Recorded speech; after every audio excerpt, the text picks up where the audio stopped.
পবিত্ৰ ক্ষণতে উজলি উঠা খ্ৰীষ্টৰ জ্যোতি।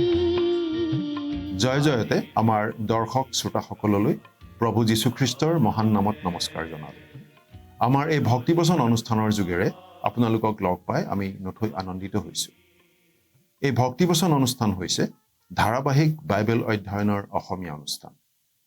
গোটেই বাইবেল শাস্ত্ৰখনেই আমি ইয়াত অধ্যয়ন কৰিম। বাইবেলৰ মুঠ ৬৬খন পুস্তকৰ একোখনকৈ পুস্তক আমি আলোচনাৰ বাবে ল'ম আৰু পুস্তকখন এফালৰ পৰা পঢ়ি তাৰ ওপৰত আমি অতি সহজ সৰলভাৱে ব্যাখ্যা আগবঢ়াবলৈ চেষ্টা কৰিম। মাজে মাজে বাইবেলৰ পুৰণি নিয়ম খণ্ডৰ পৰা আৰু মাজে মাজে নতুন নিয়ম খণ্ডৰ পৰা একোখন পুস্তক অধ্যয়নৰ বাবে আমি হাতত ল'ম। এই অনুষ্ঠান নিয়মিতভাৱে চাই থাকিলে গোটেই বাইবেলখন চোৱাৰ আৰু বাইবেলত থকা কথাবোৰ বুজাৰ এটা সুযোগ দৰ্শকসকলে লাভ কৰিব পাৰিব। প্ৰিয় শ্ৰোতা দৰ্শক, যোৱা অনুষ্ঠানত বাইবেলৰ প্ৰথমখন পুস্তক অৰ্থাৎ আদি পুস্তকৰ 10 নম্বৰ অধ্যায়ৰ পৰা 11 নম্বৰ অধ্যায়ৰ 3 নম্বৰ পদলৈকে পঢ়ি তাৰ ভিত্তিতেই আলোচনা আগবঢ়োৱা হৈছিল। আজি এই আদি পুস্তকৰ 11 নম্বৰ অধ্যায়ৰ 4 নম্বৰ পদৰ পৰা আলোচনা আৰম্ভ কৰা হ'ব। জলপ্লাৱনৰ পাছত পৃথিৱীত নুহ আৰু তেওঁৰ 3 পুত্ৰ চেম, হাম আৰু জেফতৰ যোগেৰে মানৱৰ বংশ আকৌ আগবাঢ়িল। চেম, হাম আৰু জাফতৰ যোগেৰে পৃথিৱীৰ বিভিন্ন জাতিবোৰৰ উৎপত্তি হ'ল। প্ৰথমতে সকলোৱে একে ভাষাই কৈছিল। মানুহ পূব দিশে আহি চিনাৰ অঞ্চল পালেগৈ। টাইগ্ৰিছ ইউফ্ৰেটিছ উপত্যকাকে এই চিনাৰ অঞ্চল বুলি পণ্ডিতসকলে বিশ্বাস কৰে। মানুহে তাতে নিজৰ একতাৰ প্ৰতীক হিচাপে বাবিলত এটা স্তম্ভ নিৰ্মাণ কৰিবলৈ আৰম্ভ কৰিলে। সেই স্তম্ভই মানুহবোৰক একতাৰ দোলেৰে বান্ধি ৰাখিব আৰু মানুহবোৰ পৰস্পৰৰ পৰা আঁতৰ হৈ নাযাব বুলি তেওঁলোকে ভাবিছিল আৰু সেইদৰেই নিৰ্মাণ কাৰ্য চলাই গৈছিল। বাবিলৰ সেই স্তম্ভ নিৰ্মাণে ঈশ্বৰক প্ৰত্যাহ্বান জনাইছিল।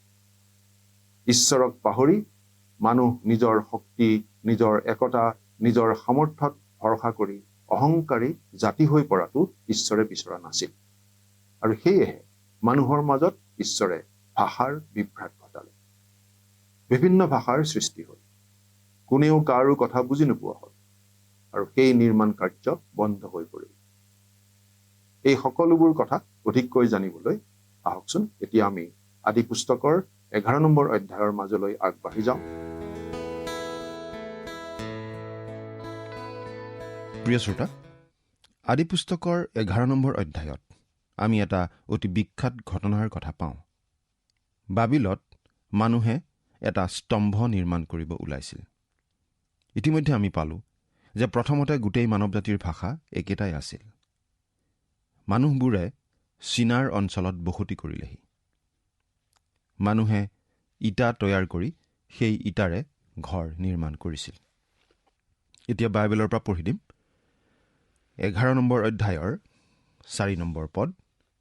আৰু সিবিলাকে ক'লে, আহা, আমি নিজলৈ এখন নগৰ আৰু আকাশলংঘা এটা অতি ওখ ঘৰ নিৰ্মাণ কৰি আমাৰ নাম খ্যাতিমন্ত কৰোঁহক, নহ'লে আমি গোটেই পৃথিৱীত ছিন্ন ভিন্ন হ'ম। আমি ইয়াত এটা কথা মন কৰোঁহক।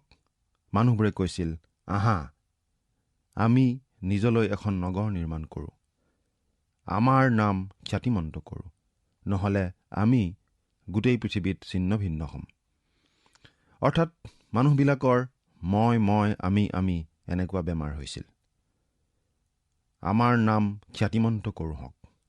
আমি ভাবোঁ তেওঁলোকে যি স্তম্ভ নিৰ্মাণ কৰিব ধৰিছিল সেইটো আছিল মানুহবোৰ একগোট হোৱাৰ এটা স্থান বা প্ৰতীকস্বৰূপ। বাবিলৰ সেই স্তম্ভটো আছিল এটা বিশেষ ধৰণৰ ধৰ্মীয় ব্যৱস্থাৰ সৈতে জড়িত স্তম্ভ। এনেধৰণৰ বহুতো স্তম্ভৰ ভগ্নাৱশেষ টাইগ্ৰিছ ইউফ্ৰেটিছ উপত্যকাত দেখিবলৈ পোৱা যায়। কলডিয়াবিলাকৰ উৰ অঞ্চলত এনে বিশেষ স্তম্ভ এটা আছে আৰু সেই ঠাইতে আব্ৰাহামে বাস কৰিছিল। এইটো আছিল ইটাৰে নিৰ্মিত আৰু ইয়াৰ চাৰিওপিনে খটখটিৰ দৰে বাট আছিল আৰু সেই বাটটো স্তম্ভটোৰ চাৰিওপিনে ঘূৰি ঘূৰি একেবাৰে স্তম্ভটোৰ ওপৰলৈকে উঠি যায়। স্তম্ভটো অতি শক্তিশালী হিচাপে নিৰ্মিত। এনেকুৱা ধাৰণা হয় যে স্তম্ভটোৰ একেবাৰে ওপৰত আছিল এখন বেদী আৰু সেই বেদীত নৰবলি দিয়া হৈছিল বুলি অনুমান কৰিব পাৰি। পিছলৈ শিশুবিলাকক বলি দিয়া হৈছিল ৰঙা ৰঙা গৰম মূৰ্তিত দলিয়াই দি। পৰৱৰ্তী ইতিহাসত এনেধৰণৰ বিশেষ স্তম্ভ এনেকুৱা কামতেই ব্যৱহৃত হৈছিল। কিন্তু বাবিলৰ সেই স্তম্ভটো নিৰ্মাণ কৰা সময়ত সেইটোৱে বুজাইছিল সৰ্বশক্তিমান ঈশ্বৰৰ বিৰুদ্ধে মানুহৰ বিদ্ৰোহৰ মনোভাৱ। আমাৰ ধাৰণা হয় নিম্ৰোদেই মানুহৰ সেই আন্দোলনটোৰ নেতৃত্ব দিছিল। তেওঁৱেই আছিল বাবিল নগৰৰ নিৰ্মাতা আৰু হয়তো বাবিলৰ স্তম্ভটোৰেই আচল নিৰ্মাতা।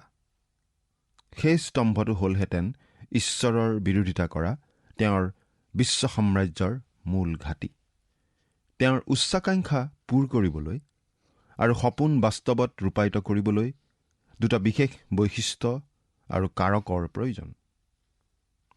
প্ৰথমতে তেওঁৰ বাবে প্ৰয়োজন এটা একতাৰ কেন্দ্ৰস্থান, এটা মুখ্য কাৰ্যালয়ৰ নিচিনা। তেওঁক এখন ৰাজধানী লাগে একগোট হৈ পৰামৰ্শ কৰিবলৈ। সেইবাবেই নিম্ৰোদে বাবিল নগৰখন গঢ়িছিল। এই কথাটোৱে তেওঁৰ বিশ্ব সাম্ৰাজ্যৰ সপোন বাস্তৱত ৰূপায়িত কৰাৰ ক্ষেত্ৰত এটা প্ৰয়োজনীয়তা পূৰণ কৰিছিল। দ্বিতীয়তে তেওঁৰ বাবে প্ৰয়োজন এটা শক্তিৰ আধাৰ স্বৰূপ, একগোট হোৱাৰ স্থান। ভৌগোলিকভাৱেই নহয়, মানসিকভাৱেও, যিটোৱে দিব অভিৰোচন, উদ্দীপনা, অনুপ্ৰেৰণা, এটি গীত, এটি যুদ্ধ নিনাদ, এখন ধ্বজাৰ তলত থিয় হোৱাৰ নিচিনাকৈ। মনক বাধ্য কৰোৱা বিশেষ ধৰণৰ অভিৰোচন আৰু উদ্দীপনা থাকিব লাগিব। এটা স্মৃতিচিহ্ন লাগিব। নিম্ৰোদৰ দিনত এইটো আছিল বাবিলৰ স্তম্ভ। আমি আমাক খ্যাতিমন্ত কৰোঁহক, এয়া আছিল তেওঁলোকৰ ঈশ্বৰ বিদ্ৰোহ। আমি আমাৰ নাম খ্যাতিমন্ত কৰোঁহক, এয়া আছিল তেওঁলোকৰ সৰ্বগ্ৰাসী উচ্চাকাংক্ষা। সেই বাবিলৰ স্তম্ভটো কি নাছিল? এতিয়া আমি সেইটো চাওঁ হওক। সেইটো কি নাছিল? ইয়াক বানপানীৰ পৰা হাত সাৰিবৰ বাবে মানুহৰ আশ্ৰয়স্থান হিচাপে নিৰ্মাণ কৰা হোৱা নাছিল। বৰং এই স্তম্ভটোৱে মানুহৰ অহংভাৱ, ঈশ্বৰ বিৰোধী মনোভাৱহে প্ৰকাশ কৰিছিল। ঈশ্বৰে মানুহক কৈছিল, গোটেই পৃথিৱীখনতে বিয়পি পৰি পৃথিৱীখন পৰিপূৰ্ণ কৰা। কিন্তু মানুহে যেন এনেদৰে উত্তৰ দিছিল, নাই, নহ'ব। আমি চেদেলি ভেদেলি হৈ নাযাওঁ, আমি একগোট হৈ থাকিম। আমাক তোমাৰ আৰু প্ৰয়োজন নাই। সেই বাবিলৰ স্তম্ভটো ঈশ্বৰৰ বিৰুদ্ধেই আছিল। আকৌ সেই বাবিলৰ স্তম্ভটো এটা ধৰ্মীয় চিনো আছিল, বলি দিয়া স্তম্ভ। সেই উপত্যকাটোত তেনে বহু স্তম্ভৰ ভগ্নাৱশেষ আজিও পোৱা যায়। সেইবোৰত মানুহে সৃষ্টিকৰ্তাক সোঁৱৰণ নকৰি সৃষ্ট বস্তুকহে সেৱা কৰিছিল। তেনে স্তম্ভবোৰৰ কিছুমান আছিল ঘূৰণীয়া, কিছুমান আছিল চাৰিচুকীয়া, কিন্তু আটাইবোৰতে একেবাৰে ওপৰলৈ উঠি যাব পৰা খটখটি আছিল। একেবাৰে ওপৰত মানুহে সূৰ্য, চন্দ্ৰ আৰু তৰাবোৰৰ উপাসনা কৰিছিল। সেই বাবিলৰ স্তম্ভৰ প্ৰতি ঈশ্বৰে কি প্ৰতিক্ৰিয়া দেখুৱালে আমি এতিয়া সেইটো চাব খুজিছোঁ। 11 নম্বৰ অধ্যায়ৰ 5 আৰু 6 নম্বৰ পদ দুটা পঢ়ি দিম। পাছে মনুষ্য সন্তানবিলাকে যি নগৰ আৰু ওখ ঘৰ নিৰ্মাণ কৰি আছিল, তাক চাবলৈ জিহুৱা নামি আহিল। জিহুৱাই কৈছিল, চোৱা, সিহঁত এক জাতি, আৰু সিহঁত সকলোৰে ভাষাও একে, আৰু সিহঁতৰ কাৰ্যৰ এয়ে আৰম্ভণ মাত্ৰ। এতিয়া সিহঁতে কৰিবলৈ ঠাৱৰ কৰা কোনো কাৰ্য সিহঁতৰ অসাধ্য নহ'ব। এইটো যথেষ্ট গুৰুত্বপূৰ্ণ বক্তব্য। সকলো মানুহৰ ভাষা একে হোৱা বাবে মানুহবোৰ একগোট হৈ সকলোৰে জ্ঞান বুদ্ধি লগ কৰি আঁচনি কৰিব পাৰিছিল। সকলোৰে সা সম্পদ প্ৰতিভা একগোট কৰিব পাৰিছিল। এতিয়া সিহঁতে ঠাৱৰ কৰা কোনো কাৰ্য সিহঁতৰ অসাধ্য নহ'ব। আমি পাইছোঁ যে সেই জলপ্লাৱন হৈ যোৱা সত্ত্বেও মানুহৰ প্ৰকৃতি মন্দই আছিল আৰু মানুহ সম্পূৰ্ণৰূপে পাপ স্বভাৱপূৰ্ণ। এই কথাটো ঈশ্বৰে কেতিয়াও ওলাই কৰিব নোৱাৰে, কাৰণ মানুহ সমৰ্থবান জীৱ, আৰু এইটো আছিল মানুহৰ বিদ্ৰোহ, ঈশ্বৰৰ বিৰুদ্ধে বিদ্ৰোহ। ঈশ্বৰে এখন প্ৰতিৰক্ষামূলক প্ৰাচীৰ গঢ়িব। তেওঁ বাধাৰ প্ৰাচীৰ গঢ়িব। এইটো কৰাৰ প্ৰয়োজন আছিল, কাৰণ মানুহে বহু কিবা কিবি কৰাৰ সামৰ্থ্য মানুহৰ আছে। মানুহ চন্দ্ৰলৈ যাব পাৰে, মানুহে জেট প্লেন চলাব পাৰে। এই কথাটোৱেই আমাৰ বাবে অতি আচৰিত যেন লাগে। কিন্তু মানুহে এনে আচৰিত কাম কৰিছে। মানুহ অতি বুদ্ধিমান আৰু সমৰ্থবান জীৱ। গতিকে মানুহৰ একেটাই যদি ভাষা থাকে, ঈশ্বৰৰ বিৰুদ্ধে একগোট হৈ কি কি কৰিব পাৰে আমি কল্পনা কৰিব পাৰোঁ। গতিকে ঈশ্বৰে কি কৰিলে মন কৰকচোন। 7 নম্বৰ পদৰ পৰা 9 নম্বৰ পদলৈকে পঢ়ি দিম। এতেকে আহা, আমি নামি সিহঁতৰ মাজত এজন আনজনৰ মাত বুজিব নোৱাৰাকৈ সেই ঠাইত সিহঁতৰ ভাষাৰ ভেদ জন্মাওগৈ। এইদৰে কৰি জিহুৱাই তাৰ পৰা গোটেই পৃথিৱীৰ ওপৰত সিহঁতক ছিন্ন ভিন্ন কৰিলে আৰু সিহঁতে নগৰ সাজিবলৈ এৰিলে। এই হেতুকে তাৰ নাম বাবিল, ভেদ ৰখা হ'ল, কিয়নো সেই ঠাইতেই জিহুৱাই গোটেই পৃথিৱীৰ ভাষাৰ ভেদ জন্মালে। আৰু তাৰ পৰা জিহুৱাই সিবিলাকক পৃথিৱীখনতে গোট গোট কৰিলে।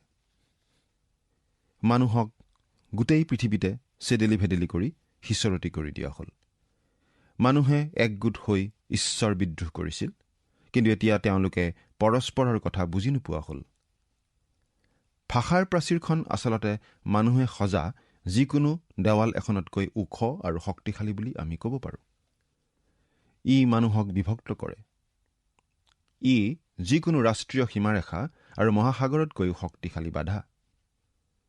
ঈশ্বৰে তাৎক্ষণিকভাৱে মানুহবিলাকৰ মাজত ভাষা ভেদ ঘটালে। গতিকে সেই স্তম্ভ নিৰ্মাণ কৰি থকা অৱস্থাতে হঠাতে মানুহবোৰে ইজনে সিজনৰ ভাষা বুজি নোপোৱা হৈ পৰিল। সেই নিৰ্মাণ প্ৰকল্প হঠাতে বন্ধ হৈ গ'ল। মানুহবোৰ বাবিলৰ পৰা আঁতৰি চাৰিওপিনে গুচি যাব ধৰিলে। এইটো সঁচাকৈ অতি চমকপ্ৰদ আৰু আচৰিত ধৰণে গুৰুত্বপূৰ্ণ ঘটনা আছিল। সেইটো আছিল বিভিন্ন ভাষাৰে কথা কোৱা কাৰ্য, য'ত কোনেও কাৰো কথা নুবুজে। সেইটো আছিল এটা অলৌকিক কাৰ্য, কথা কোৱাৰ আৰু শুনাৰ অলৌকিক ঘটনা। তেওঁলোকে বেলেগ বেলেগ ভাষা ক'লে আৰু শুনোতাবোৰে একো বুজি নাপালে। প্ৰিয় শ্ৰোতা, এতিয়া আমি এটা প্ৰশ্ন কৰিব খুজিছোঁ। আচলতে বাৰু এইটো মানুহৰ বাবে ভাল হ'ল নে এইটো মানুহৰ বাবে অভিশাপ স্বৰূপ হ'ল? ঈশ্বৰৰ উদ্দেশ্যে এইটো আচলতে মানুহৰ বাবে আশীৰ্বাদ স্বৰূপ হ'ল। কিন্তু ঈশ্বৰক বাদ দি মানুহে কৰা উন্নতিৰ ক্ষেত্ৰত এইটো নিঃসন্দেহে ঈশ্বৰে দিয়া এটা সুধ বিচাৰ দণ্ড। শতিকাৰ পিছত শতিকা ধৰি মানৱ জাতিক বিভক্ত কৰি ৰখা হৈছে, আৰু এইটো মানুহৰ বাবে এটা ডাঙৰ বাধাস্বৰূপ। আজি ৰেডিঅ', টেলিভিছন আদি মাধ্যম, জেট প্লেন আদিৰ যোগেদি এই বাধাৰ প্ৰাচীৰ ভাঙি যাব ধৰিছে। সেই প্ৰাচীৰ জিৰিহু নগৰৰ দেৱালৰ দৰে খহি পৰিব ধৰিছে। গতিকে আজি ঈশ্বৰৰ সুধবিচাৰ নামি অহাৰ এইটো এটা কাৰণ বুলি আমি ক'ব পাৰোঁ। প্ৰিয় শ্ৰোতা, এইখিনিতে আমি সেই 50 দিনীয়া পৰ্বৰ ঘটনাটো মনত পেলাব পাৰোঁ। প্ৰভু যীশুখ্ৰীষ্টৰ স্বৰ্গাৰোহণৰ পাছত 50 দিনীয়া পৰ্বৰ দিনা তেওঁৰ শিষ্যবিলাকে আগতে কেতিয়াও নজনা ভাষাত কথা ক'ব ধৰিছিল, যাতে তাত উপস্থিত থকা সকলোবিলাক মানুহে নিজ নিজ ভাষাৰে যীশুৰ কথাবোৰ বুজি পাব পাৰে। গতিকে সেই 50 দিনীয়া পৰ্বৰ দিনা ঈশ্বৰে আচলতে বাবিলৰ স্তম্ভক উত্তৰ দিছিল। ঈশ্বৰে মানৱ জাতিক কৈ আছে, মই তোমাক জনাবলগীয়া এটা শুভ বাতৰি আছে।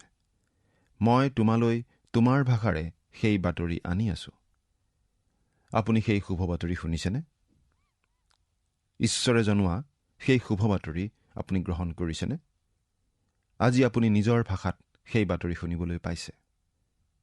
আপোনাৰ ভাষাত সেই বাতৰি আপুনি গ্ৰহণ কৰিছেনে প্ৰিয় শ্ৰোতা? এই ক্ষেত্ৰত ঈশ্বৰে বাৰু কি কাম কৰিছে? আজি বাইবেলখন পৃথিৱীৰ যিমানবোৰ ভাষাত ছপা হৈছে, আন কোনো গ্ৰন্থই সিমানবোৰ ভাষাত ছপা হোৱা নাই। বাইবেল আজিও নানা ভাষা, উপভাষা, দোৱান আদিত ছপা হৈ আছে ঈশ্বৰৰ বাক্য সকলো জাতি, উপজাতি, জনজাতিৰ মাজলৈ লৈ যাবলৈ। বাইবেলৰ যোগেদি ঈশ্বৰৰ যি শুভবাৰ্তা, সেই শুভবাৰ্তা সমগ্ৰ মানৱ জাতিৰ বাবেই। আৰু সেইবাবেই ৫০ দিনীয়া পৰ্বৰ দিনা ঈশ্বৰে শিষ্যসকলৰ যোগেদি নানান ভাষাৰে কথা কোৱাই সেই কথা দেখুৱাইছিল যে সেইটো বাবিলৰ স্তম্ভৰ বিৰুদ্ধে তেওঁ দিয়া উত্তৰ। মানুহৰ মুক্তিৰ উপায় তেওঁ প্ৰস্তুত কৰিলে।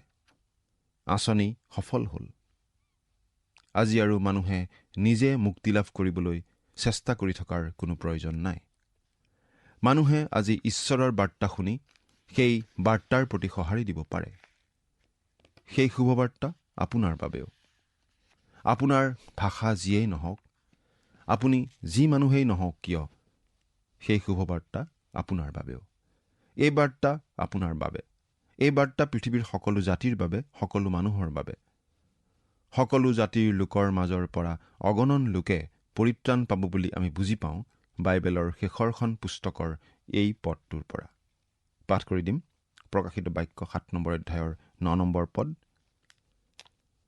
তাৰ পাছত মই চাই দেখিলোঁ, সকলো জাতি, ফৈদ, লোক আৰু ভাষাৰ বগা বস্ত্ৰ পিন্ধা, কোনেও গণিব নোৱাৰা এক বৰ লোকসমূহ সেই সিংহাসন আৰু মেৰ পোৱালিৰ আগত থিয় হৈ আছে।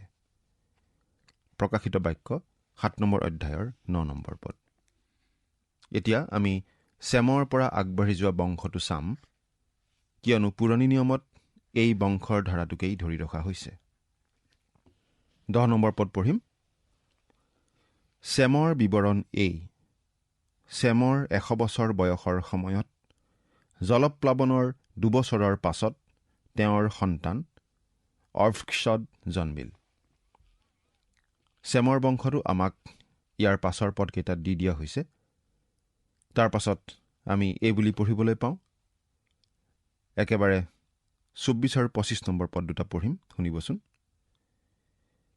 নাহুৰৰ ২৯ বছৰ বয়সৰ সময়ত তেওঁৰ সন্তান তেৰহ জন্মিল। তেৰহৰ জন্মৰ পাছত নাহুৰ ১১৯ বছৰ জীয়াই থাকিলত তেওঁৰ আৰু পুতেক জীয়েক জন্মিল। আপুনি নিশ্চয় মন কৰিছে, আমি তেৰহৰ বংশৰ কথা এতিয়া পাব ধৰিছোঁ। কিয় বাৰু? পাছৰ পদটো চাওক, ২৬ নম্বৰ পদ। তেৰহৰ ৭০ বছৰ বয়সৰ সময়ত তেওঁৰ সন্তান অব্ৰাম, নাহুৰ আৰু হাৰন জন্মিল। প্ৰিয় শ্ৰোতা, এতিয়া আমি চেমৰ পৰা আগবাঢ়ি আহি তেৰহৰ যোগেদি অব্ৰামক পালোঁ। সেই অব্ৰামক আজি আমি আব্ৰাহাম বুলিহে জানো। এতিয়া আমি সেই অব্ৰাহামৰ বংশধাৰাৰে আগবাঢ়ি গৈ থাকিম। আমি আচলতে চেমৰ বংশধাৰাৰে আগবাঢ়ি আহিছোঁ আৰু এই বংশৰেই আমি গোটেই বাইবেলৰ মাজেদি অগ্ৰসৰ হওঁ। ঈশ্বৰৰ বাক্যই এই বংশধাৰাৰে আগবাঢ়ি যাব একেবাৰে যীশুখ্ৰীষ্ট পৰ্যন্ত, খ্ৰীষ্টৰ ক্ৰুচ পৰ্যন্ত। এই সকলোখিনি ঈশ্বৰে মুখ্য কথা হিচাপে লিপিবদ্ধ কৰাই ৰাখিছে। ঈশ্বৰে মানুহক এই কথা দেখুৱাই দিছে যে মানুহ পাপত আছে। কয়িন আৰু হেবলৰ ঘটনাটোত আমি দেখিবলৈ পাইছিলোঁ যে কয়িনে নিজক পাপী বুলি মানি লোৱা নাছিল। কয়িনত আমি জীৱনকালৰ গৰ্বৰ মূৰ্ত ৰূপটো দেখা পাওঁ। আনহাতে জলপ্লাৱনৰ ঘটনাটোত আমি দেখিবলৈ পাওঁ মাংসৰ অভিলাষৰ কথা, কাৰণ মানুহবিলাকে মাংসৰ অভিলাষৰ বশ হৈ চলিছিল। মানুহবোৰে নানান হিংসাত্মক কাম কৰিছিল আৰু তেওঁলোকৰ মনৰ ভাৱ চিন্তা অতি মন্দ আছিল।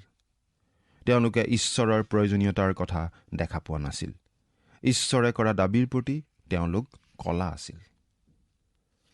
তেওঁলোক ঈশ্বৰৰ প্ৰতি মৰা আছিল, পাপ অপৰাধত মৰা। ঈশ্বৰে নোহৰ যোগেদি তেওঁলোকক এটা আহ্বান দিছিল। তেওঁলোকে সেই আহ্বান অৱহেলা কৰিছিল আৰু মাংসিক পাপতেই মত্ত হৈ আছিল। আৰু এতিয়া বাবিলৰ স্তম্ভত আমি দেখিছোঁ জীৱনকালৰ গৰ্ব, ঈশ্বৰৰ বিৰুদ্ধে বিদ্ৰোহৰ মনোভাৱ। এই বাবিলৰ স্তম্ভ। প্ৰিয় শ্ৰোতা, আপুনি বাৰু নিজে গঢ়ি লোৱা তেনেকুৱা কিবা বাবিলৰ স্তম্ভ আছে নেকি? আপুনি বাৰু ঈশ্বৰ বিৰোধী নেকি? আচলতে মানৱ প্ৰকৃতিটো স্বাভাৱিকতে ঈশ্বৰ বিৰোধী হয়। এটা সৰু দুষ্ট ল'ৰাক মাকে খং কৰি জোৰকৈ বহুৱাই ৰাখিছিল। তেতিয়া ল'ৰাটোৱে খঙেৰে কৈছিল, তুমি মোক জোৰকৈ বহুৱাইছা, কিন্তু মই মনত মোৰ ভিতৰত থিয় দি আছো। এৰা। আজি বহুতো মানুহে ঈশ্বৰৰ বিৰুদ্ধে অন্তৰত থিয় দি আছে, বিদ্ৰোহ কৰি আছে। তেওঁলোকে নিজা নিজা বাবিলৰ স্তম্ভ নিৰ্মাণ কৰি লৈছে। 13 যোগেদি আমি আগবাঢ়ি গৈ গৈ একেবাৰে যীশুখ্ৰীষ্টক পাওঁগৈ। যীশুখ্ৰীষ্ট এই বংশতেই জন্মিছিল। 13 বংশ এনেদৰে বৰ্ণোৱা হৈছে, 27 পৰা 31 নম্বৰ পদ। 13 বিৱৰণ এই। 13 সন্তান অব্ৰাম, নাহোৰ আৰু হাৰন। হাৰণৰ সন্তান লোট। হাৰন তেওঁৰে পিতৃ 13 আগতে নিজ জন্মভূমি কলদিয়াহঁতৰ উৰ নগৰত মৰিল। পাছে অব্ৰাম আৰু নাহোৰ এই উভয়ে বিয়া কৰিলে। অব্ৰামৰ তিৰোতাৰ নাম চাৰি, নাহোৰৰ তিৰোতাৰ নাম মিল্কা। এওঁ হাৰণৰ জীয়েক আছিল। সেই হাৰন মিল্কা আৰু জিস্কাৰ বাপেক। কিন্তু চাৰি বাজি তেওঁৰ সন্তান নহল। পাছে 13 নিজৰ পুত্ৰ অব্ৰামক আৰু হাৰণৰ পুতেক লোট নামেৰে নাতিয়েকক আৰু অব্ৰামৰ ভাৰ্যা চাৰি বোৱাৰীয়েককো লগত লৈ কনান দেশলৈ যাবৰ নিমিত্তে কলদিয়াহঁতৰ উৰ নগৰৰ পৰা ওলাই গ'ল। কিন্তু হাৰন নগৰলৈকে গৈ তাতে সিবিলাকে নিবাস কৰিলে। হাৰন মানে হৈছে দেৰী। 32 পদ। পাছে 13 205 বছৰ বয়স পাই হাৰণত মৰিল। আমাক এইখিনি কথাৰ দ্বাৰা আচলতে এইটো জনাই দিয়া হৈছে যে আমি ইয়াৰ পৰা অব্ৰাহামক অনুসৰণ কৰিম আৰু গোটেই ঘটনা আৰম্ভ হ'ব পাছৰটো অধ্যায়ৰ পৰা। এই ঠাইতে আচলতে আদি পুস্তকখন বা গোটেই বাইবেলখনেই এটা বিশেষ দিশত গতি কৰিছে। ইয়াতে আমি আদি পুস্তকৰ এটা ডাঙৰ বিভাজন পাওঁ। প্ৰথম 11টা অধ্যায় এফালে আৰু বাকী 39টা অধ্যায় আনফালে। প্ৰথম 11টা অধ্যায়ত আমি প্ৰায় 2000 বছৰ অতিক্ৰম কৰোঁ আৰু বাইবেলৰ বাকী কথাখিনিয়েও প্ৰায় সিমানখিনি কালহে অতিক্ৰম কৰে। প্ৰথমৰ সেই 2000 বছৰৰ বিপৰীতে আদি পুস্তকৰ বাকী 39টা অধ্যায় মাত্ৰ 350 বছৰীয়া ঘটনা। প্ৰথম 11টা অধ্যায়ত আমি দেখিলোঁ ঈশ্বৰে কৰা সৃষ্টিকাৰ্য, মানুহৰ পতন, জলপ্লাৱন আৰু বাবিলৰ স্তম্ভ। এই 4টা বিশেষ ঘটনা ঘটিছিল সেই 2000 বছৰীয়া সময়ছোৱাত। আমাৰ পিছৰ অনুষ্ঠানৰ পৰা আমি অব্ৰাহামৰ যুগেৰে আগবাঢ়ি যাম। সেই অনুষ্ঠান শুনিবলৈ যেন নাপাহৰে। ঈশ্বৰে আপোনাক আশীৰ্বাদ কৰক। নিম্ৰোদে নিজকে প্ৰবল প্ৰতাপী সম্ৰাট কৰি গোটেই জগতখনৰ ওপৰত প্ৰভুত্ব চলাই ঈশ্বৰক প্ৰত্যাহ্বান জনাইছিল।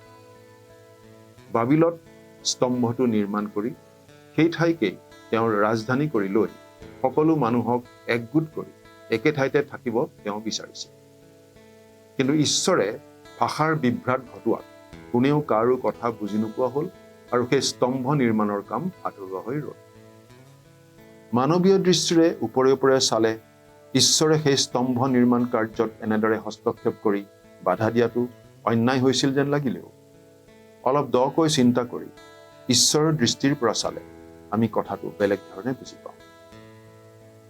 যেতিয়াই মানুহে বিভিন্ন ধৰণে উন্নতি সফলতাৰ চিৰিৰে দুপত দুপে আগবাঢ়ি যায়, মানুহে ক'ব নোৱাৰাকৈ আত্মগৌৰৱত উফন্দি উঠিব ধৰে আৰু ঈশ্বৰৰ কথা পাহৰি যাব ধৰে আৰু নিজৰ শক্তি সামৰ্থ্যতে ভৰসা কৰিবলৈ আৰম্ভ কৰে। মানুহে সদায় ঈশ্বৰক আগস্থান দি জীৱন কটোৱাটো ঈশ্বৰে বিচাৰে, কাৰণ তাতেই মানুহৰ মংগল বুলি ঈশ্বৰে জানে।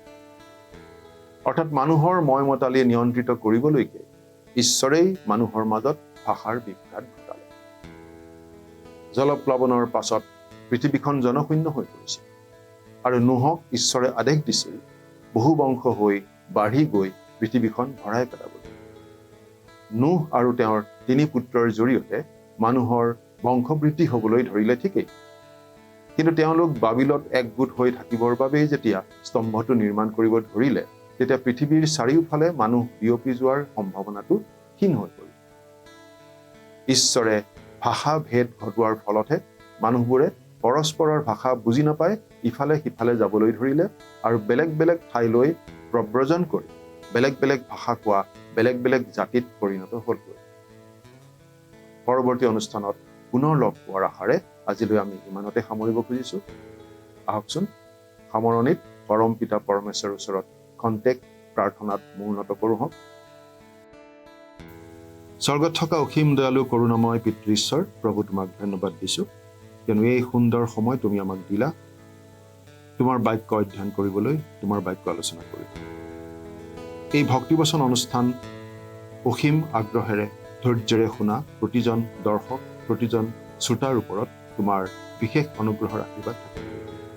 তেওঁলোক সকলোৰে জীৱন সৰ্বাংগ সুন্দৰ কৰি তোলা, তেওঁলোকৰ ওপৰত তোমাৰ আশীৰ্বাদ সকলো সময়তে থাকিব। কিয়নো এই প্ৰাৰ্থনা আমাৰ মহান ত্ৰাণকৰ্তা মৃত্যুঞ্জয় প্ৰভু যীশুখ্ৰীষ্টৰ নামত আগবঢ়াইছোঁ। আমেন।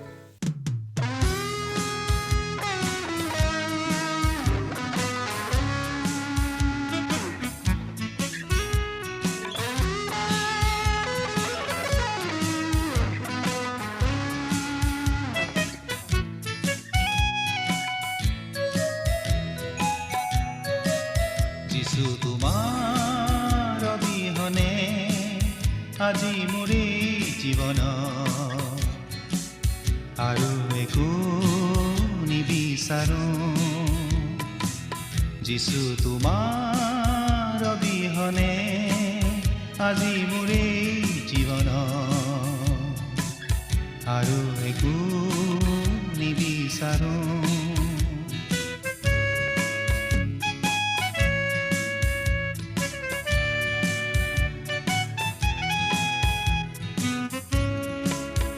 প্ৰিয় শ্ৰোতা দৰ্শক, আশা কৰোঁ ভক্তিবচন অনুষ্ঠানটি উপভোগ কৰি আপোনাৰ নিশ্চয় ভাল লাগিছে। এই বিষয়ে আপোনাৰ মতামত জানিবলৈ পালে আমি নথৈ আনন্দিত হ'ম। আপোনাৰ যদি আমাৰ এই অনুষ্ঠানটি উপভোগ কৰি ভাল লাগিছে, তেন্তে অনুগ্ৰহ কৰি আমালৈ এই নম্বৰটোত এটা মিছ কল দিয়কচোন। আপোনাৰ এটা মিছ কল আমাৰ বাবে অতি মূল্যৱান। আমি অতি আনন্দৰে জনাওঁ যে প্ৰতিটো মিছ কল দিয়া সকলৰ মাজৰ পৰা সপ্তাহৰ শেষত এজন বিশেষ দৰ্শক বাছি লোৱা হ'ব আৰু সেই দৰ্শক বন্ধুজনক পুৰস্কৃতও কৰা হ'ব আৰু সপ্তাহৰ শেষত তেওঁৰ ফটো আৰু নাম আমাৰ অনুষ্ঠানত প্ৰকাশ কৰা হ'ব। মিছ কল দিয়া নম্বৰটো হৈছে 0444908125।